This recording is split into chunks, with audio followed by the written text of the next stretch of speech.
Hi, welcome to Governance Bites. I'm Mark Banicevich, and today it's a great day to spend at Tony Vidler's head office and look forward to a great conversation. Thank you very much, Tony. You're welcome, Mark. So Tony started his career in the Navy and did a number of years in the Australian Navy and has done the last 30 odd years in financial services as an advisor, a business mentor, business advisor, done directors, governance work, all sorts of stuff in the financial advice space. Very knowledgeable man, well known in the New Zealand financial advice industry, and a pleasure to spend time with. So thank you very much for your time, TV. You are welcome, mate. Okay, let's start with, our focus today is on governance in small business. Yeah. So I want to start with the question, people tend to think of governance as involving a board of directors. So what is governance in small business? Is a board of directors necessary? How does it show differently? A couple of questions there. What is governance in small business? I tend to describe it this way to people that are starting to think about whether or not governance is something which could be helpful to them. It's, does the boss have a boss?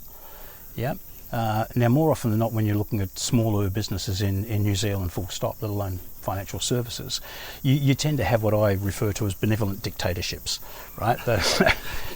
They mean well, they're trying to do good, they want to look after their staff and all, but fundamentally they're running their own little empire, right, and they don't really want anyone else to have any say in it at all. So, the problem with that is that you never know enough about everything you need to know about in order to run your business well, and B, there's no real accountability. There is always a tendency for things to go off the rails when there is no accountability. Yeah. So, I generally would say to people, like, do you as a boss have a boss? Do you have someone that you're answering to that keeps you on the straight and narrow? And that's essentially what governance is about, whatever form that takes. And the form that it takes can vary enormously. I think your second question was, do I need a board of directors? Yeah. It's not so much do I need, it's can I benefit from. If you're running a limited liability company structure, then technically you need to have a board of directors. The Companies Act says so. But that can be a board of one. Yes. The real question is, can I benefit from, rather than do I need? And even then, I would suggest that almost invariably, a small business that wants to be a bigger business can benefit from having a board of directors, unquestionably. Okay, fantastic. We're talking about those benefits. What are the benefits of good governance for a small business? Accountability would be the number one thing. Accountability. There's additional benefits that go towards creating a more robust business, such as a greater focus on transparency, a greater focus on fairness, a greater focus on diversity. A lot of the topical issues of today, they come from having good oversight and good collective thinking and collective decision making. So they're distinct benefits, but fundamentally it comes down to you tend to get better financial performance. Your business is better, it runs better, it's worth more. Yes. From having good oversight and good accountability and transparency. And that to me strikes me as being a fabulous upside. Absolutely. I wonder whether a lot of that comes from, as well, as you said before, if you're not holding yourself accountable to anybody, then it's very easy to let things slide. But as soon as you say to someone else, I'm going to achieve this, you're really drawing a line in the sand and forcing yourself to do so. Yeah, totally. I mean, it's, to go back to the old, Cortez invading Mexico sort of story. You've burnt your boats on the beach, haven't you? So the minute the words come out of your mouth and you say to Mark, my fellow director, I'm going to do this. It's like, now I'm obliged to. I've actually got to make the effort. I can't just sort of skip it. Yes. So more stuff gets done, and probably the more valuable part of the governance in a small business in that example, though, is Mark turning around going, really, is that the best use of your time? That's actually the challenging element, and the ability to think about things from multiple points is where the real upside is, I think. That was something you alluded to earlier before as well, is you don't know everything. It's a small business owner generally will come into business because they're good at something that isn't business. They're good at plumbing, or they're good at financial advice, or whatever that may be. And so having that extra pair of eyes, that variation and experience to bring some other skills and some other ideas to the table is tremendously valuable. Yeah, one of the management gurus of the 1980s, a guy called Lawrence J. Peter, wrote a number of books and so on, most of which are fabulous. He wrote one that was called The Peter Principle. And the essence of this book was that in any organisation, a person will rise to their level of incompetency. That was fundamentally the essence of the book. And we do see that in institutions. Yes, but it's also true in very, very small businesses. You get held back by the limits of your knowledge. And of course, you don't know what you don't know, so you're unable to assess different options and different paths and different ways forward. And the benefit of having those outsiders is that you do get those different perspectives and you get to weigh up different choices and different options. And it's the ability to weigh up different choices and options that helps guide you down the optimal one. Right. Yeah. What governance processes should a small business have? That's a great question. When you look, a lot of the time we're dealing with small businesses where it's frequently the spouses of the two directors and things like that. So husband and wife type team often are the directors on paper, and their governance processes largely happen in the bathroom in the morning. While one's brushing their teeth and the other one's in the shower. It's, what do you think we should do? And there's no real agenda. There's no real forethought. There's no real planning. There's no real documentation or record keeping that goes with that. So this level of informality is a useful thing if you want to move fast. Yes. Yeah. So if you want your business to be going ahead at 100 miles an hour, then a level of informality and a lack of record keeping and agendas and the likes is actually a useful thing. If you want your business to go a long way, I want it to be a much bigger thing and I want it to have some scale and so on and so on, you need extra.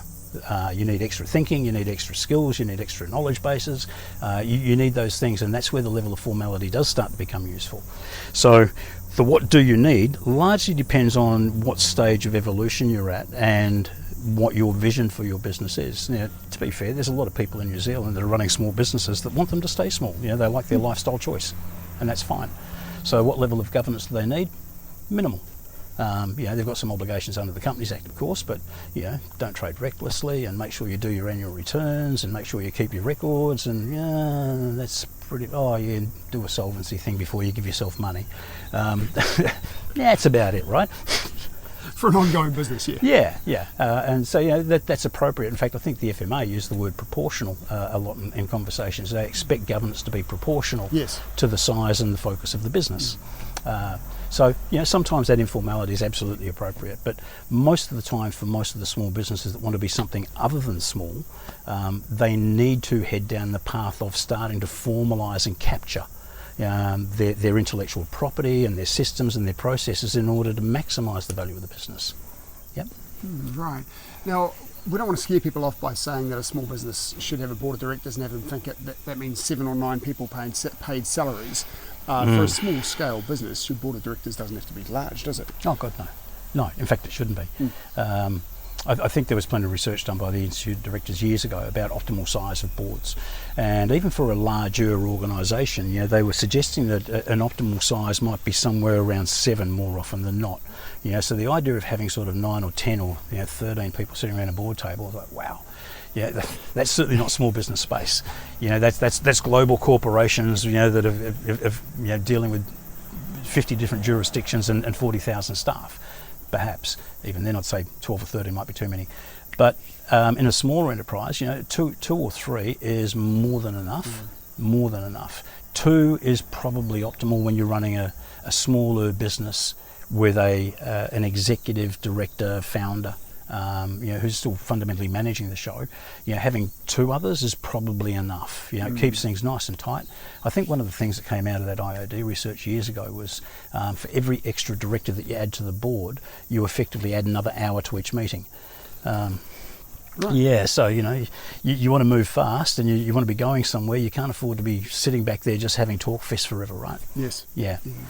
As much as you talked before about the agility and things of having a couple of people that can talk on a regular basis, whether they're a couple of partners in the office or a husband and wife over in the bathroom in the morning, there are still benefits, aren't there, of actually having, even if you want to be small and agile, writing an agenda down so that you're not only discussing one topic of the day and forgetting these other things that are actually really important to the business as well. So, considering what are the risks that are going on in the business, are we compliant with all the laws that we need to be compliant with? They're just things that are really useful to keep on track. On that basis, how valuable is it for every business to have some form of documentation around their governance? Some notes from the minutes of the meetings that they're taking. So a written plan, write a plan on a page or something, even draw a diagram of where you want to take it. I think some things are essential, regardless of the size. Some things are essential. Clearly, from a legal perspective, any resolutions you make, where we are going to commit to this, or we've entered into a contract over here, we've resolved as a business that this is something we're going to do, there needs to be a paper trail around that. Yes. No question. And small business New Zealand is often very, very poor at that. They're not keeping a company minute book. And like, I'm the only director, I'm 99% shareholder, why would I need to keep minutes? Might be handy in a legal situation in the future, Yes. So the resolutions, the minute keeping stuff, I think is critical anyway, of key decisions. I think an agenda is always a useful tool. I think an agenda is a useful tool, whether we're talking governance or whether we're talking, just an advisor going out having a meeting with a client. If you don't put some clear expectations down about what you're going to achieve in the time that you're allocated to this job, there's a jolly good chance that you're not going to achieve everything you set out to do, and that you're going to accomplish a heck of a lot of things that neither of you really wanted to do. You're going to spend a lot of time on a lot of stuff that you shouldn't. Yes. And if we think back to management 101, so it's not governance, management. Management 101 is about efficient allocation of resources.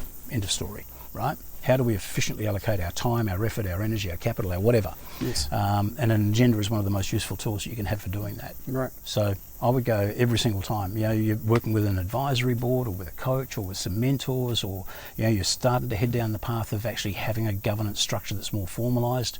An agenda would be a critical thing. Yep. Absolutely. Actually, I just confirmed some stats this morning from Stats New Zealand, February 2023. We have 605,000 enterprises in New Zealand, which is more than one for every 10 people in the country. 94% of them have 10 or fewer employees. Yep. What's even more interesting is that 73% of them have no employees. Yep.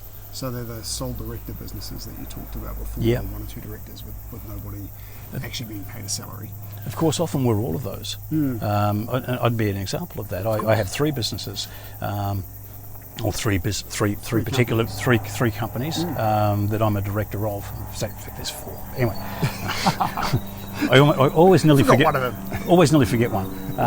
But one of them is deliberately structured as it has zero staff, it has zero anything, 100% me, yada yada yada. Good business reasons for that.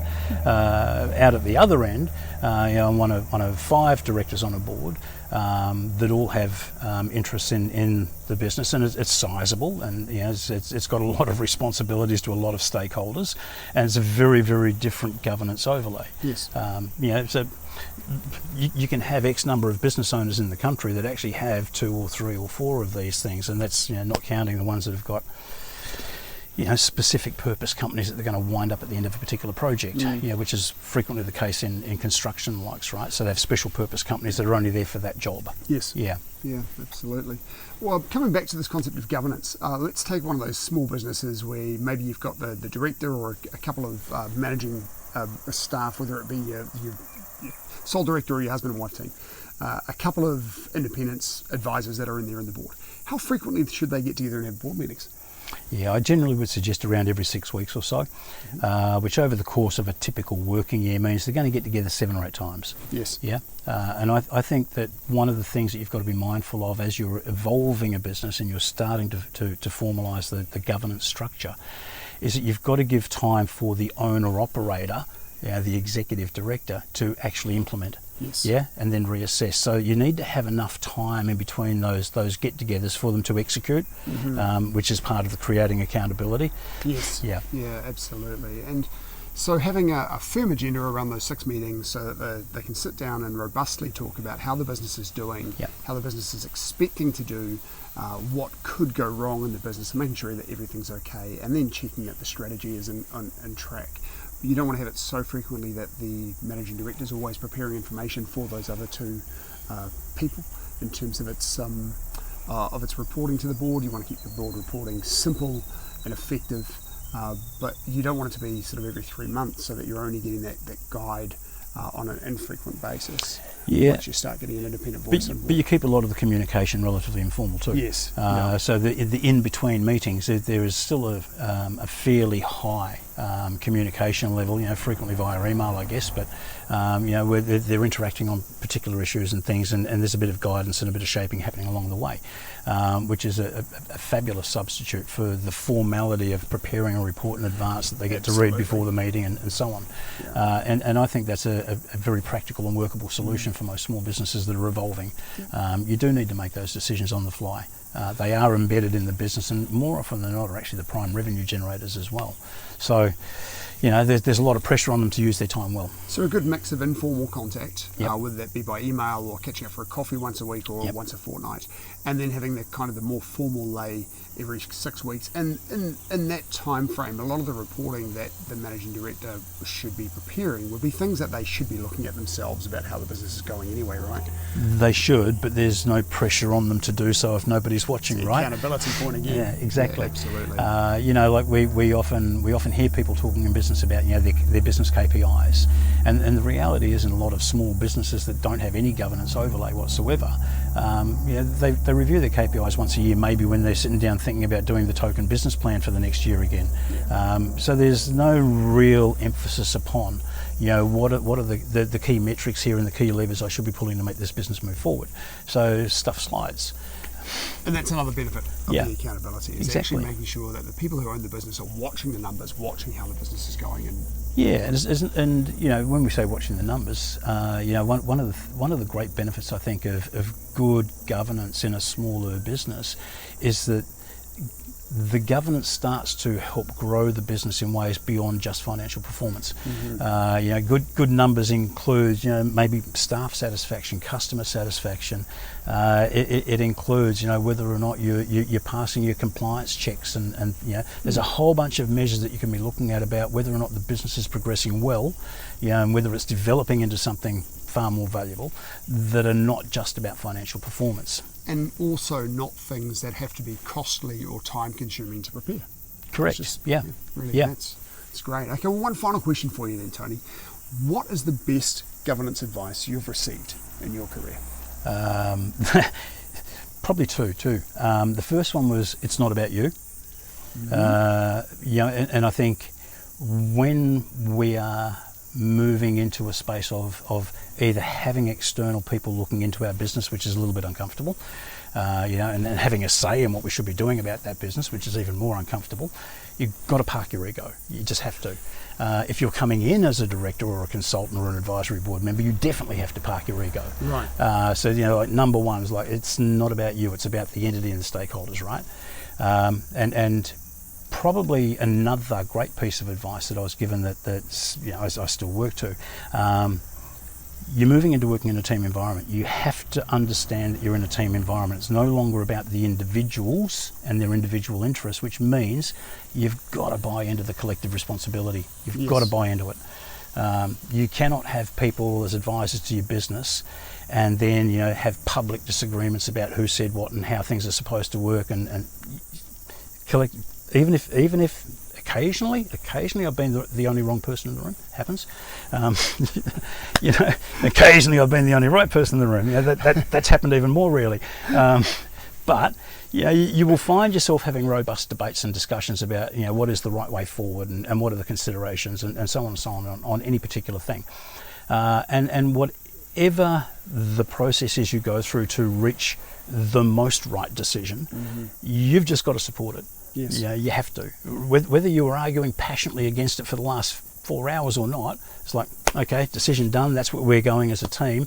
You've got to remember you're in a team environment now. It's a massive thing. Yeah, both really great pieces. The first one you were saying, and not about you, it enables you to keep in mind that it's always the ideas that are being challenged. It's not the individual that's being challenged. It's you've put the ideas out there, they might get taken down, that's okay. And as part of that team environment, if you set up a structure where whatever decisions you make, you want to measure the outcomes, and if that's the normal way to go, it's okay to be disagreed with. It's okay to make a decision that you don't agree with, and if you measure it and it turns out that you were wrong, well, just as well you had a team to make the decision. Make a new decision. If it turns out you were right, well, you can switch and make a new decision. It's like realistically in both, and I'm pulling a number out of the air, but hey, if I get 51% of the decisions right every day, I'm making progress, right? Absolutely. The 49% that are wrong, make a new decision. And it's about having someone that's going to challenge you as well, right? So if you're in a room of people where everyone's agreeing all the time, well, maybe you haven't got the right people in the boardroom. Oh, you definitely don't have the right people in the boardroom. You definitely don't. There should be challenging. There should be. And depersonalise. It's not personal challenge at all. It's challenging the concept, challenging the thinking, challenging whether or not this is the optimal way to do something. That's where the best ideas come from. Absolutely. Dead. TV, thank you. That's Welcome. been a great, fun conversation. I look forward to catching up again really soon. And I'll see you next episode.